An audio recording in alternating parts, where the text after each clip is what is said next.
The Adventures of Huckleberry Finn by Mark Twain. Chapter 14. By and by, when we got up, we turned over the truck the gang had stole off of the wreck, and found boots and blankets and clothes and all sorts of other things, and a lot of books and a spyglass and 3 boxes of cigars. We hadn't ever been this rich before in neither of our lives. The cigars was prime. We laid off all the afternoon in the woods talking, and me reading the books, and having a general good time. I told Jim all about what happened inside the wreck and at the ferry boat, and I said these kinds of things was adventures, but he said he didn't want no more adventures. He said that when I went in the Texas and he crawled back to get on the raft and found her gone, he nearly died, because he judged it was all up with him any way it could be fixed. For if he didn't get saved, he would get drownded.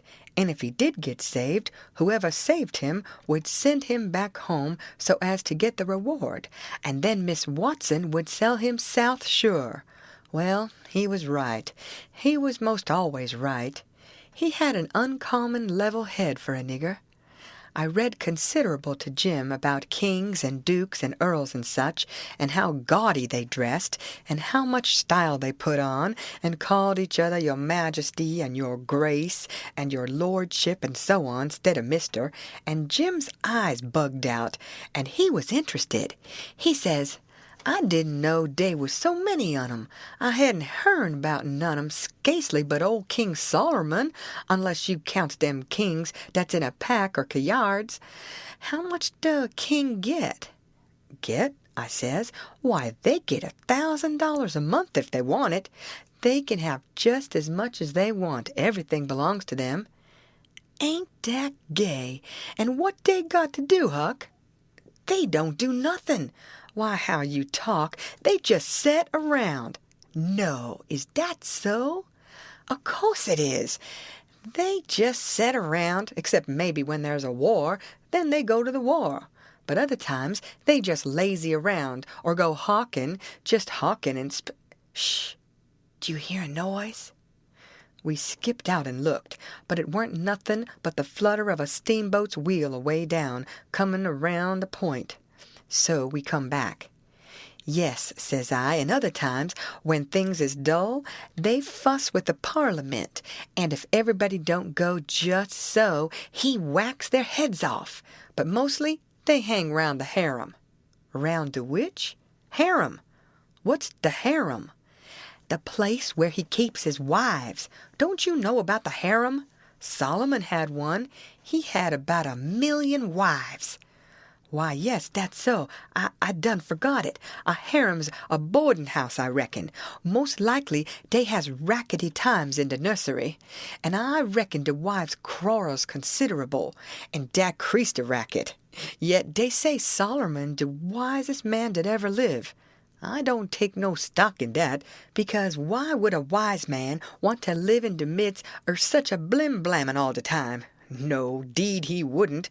A wise man 'ud take and build a biller factory, and den he could shut down de biller factory when he wants to ris. Well, but he was the wisest man anyway, because the widow she told me so her own self. I don't care what the widder say. He warn't no wise man nother. He had some of de dad-fetchedest ways I ever see. Does you know about that child that he is going to chop in two? Yes, the widow told me all about it. Well, den, warn't dat the beatin'est notion in de world? You just take and look at it a minute. Dat's the stump. Dat's one of de woman. Here's you.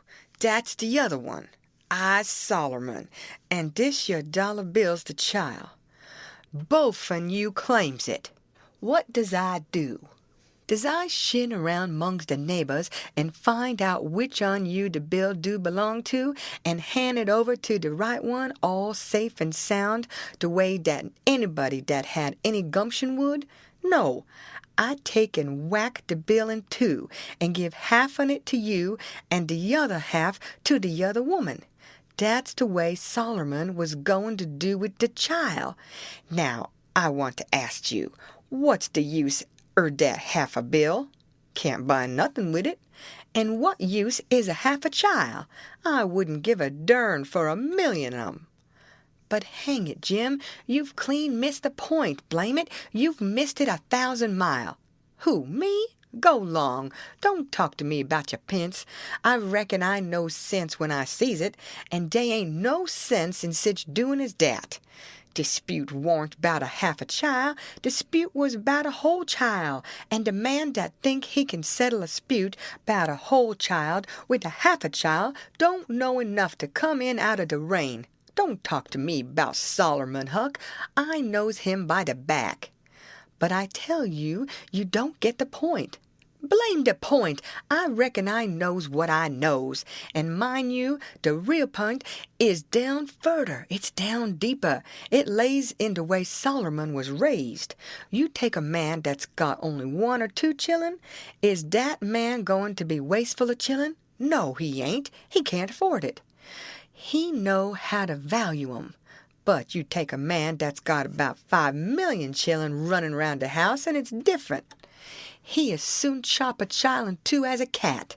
Dey's plenty more. A chile or two, more or less, warn't no consequence to Sollermun. Dat fetch him. I never see such a nigger. If he got a notion in his head once, there weren't no getting it out again. He was the most down on Solomon of any nigger I ever see. So I went to talking about other kings and let Solomon slide. I told about Louis XVI that got his head cut off in France long time ago, and about his little boy the Dolphin that would have been a king, but they took and shut him up in jail, and some say he died there. Poor little chap. But some says he got out and got away and come to America. That's good. But he'll be putty lonesome. Dey ain't no kings here, is dey, Huck? No. Den he can't get no situation. What he going to do? Well, I don't know. Some of them gets on the police, and some of them learns people how to talk French. Why, Huck, don't the French people talk the same way he does? No, Jim, you couldn't understand a word they say, not a single word. Well, now, I'd be ding busted. How did that come? I don't know, but it's so. I got some of their jabber out of a book. Suppose a man was to come to you and say, "Parlez-vous français?"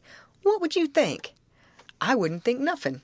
I'd take 'em, bust him over the head, that is, if he weren't white. I wouldn't 'low no nigger to call me dat. Shucks, it ain't calling you anything. It's only saying, do you know how to talk French? Well, then, why couldn't he say it? Why, he is a-saying it. That's a Frenchman's way of saying it. Well, it's a blame ridiculous way, and I don't want to hear no more about it. There ain't no sense in it. Looky here, Jim, does a cat talk like we do? No, a cat don't. Well, does a cow? No, a cow don't nuther. Does a cat talk like a cow, or a cow talk like a cat? No, they don't. It's natural and right for 'em to talk different from each other, ain't it? Course. And ain't it natural and right for a cat and a cow to talk different from us? Why, most surely it is. Well, then, why ain't it natural and right for a Frenchman to talk different from us? You answer me that. Is a cat a man, Huck? No. Well, then, dey ain't no sense in a cat talking like a man. Is a cow a man, or is a cow a cat? No, she ain't either of them. Well, then, she ain't got no business to talk like either one or the other of 'em. Is a Frenchman a man? Yes. Well, then, dad blame it, why don't he talk like a man? You answer me dat. I see it weren't no use wasting words. You can't learn a nigger to argue, so I quit. End of chapter. Read by Lorraine Montgomery for Lit to Go on the web at fcit.usf.edu.